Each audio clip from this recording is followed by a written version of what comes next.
These dogs have just that sense when there's somebody that's in distress, they kind of lock in on them, and they just go up there and they stay with that person until they've been loved and they're comfortable, and that person is ready to move back into their regular job. We flew in yesterday morning to El Paso with the dogs, and this program that we have with our dogs, working with our first responders and working with our hospital staff, is something that's only a few months old.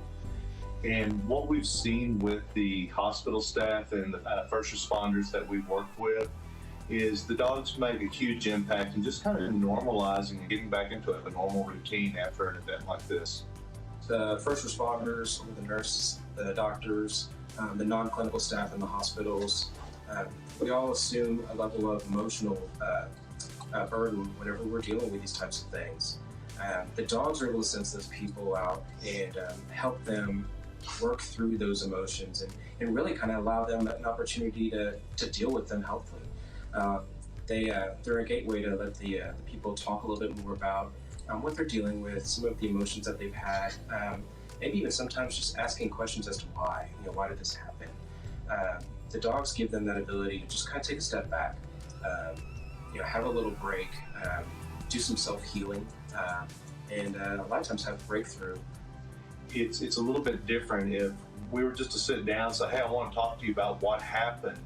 There's not a connection. There's a lot of people who want to talk, and a lot of times you feel a little pushy when those questions are asked. But when the dog is there, people let their guard down and they open up to a situation where otherwise they may not open up to. Here in El Paso, we've just seen a lot of interactions where we had one of the nurses tell us that this made the hospital feel like it did before the shootings, and just kind of got them back into a routine. But they touched so many lives in so many different ways, and for each person it's just a little bit different.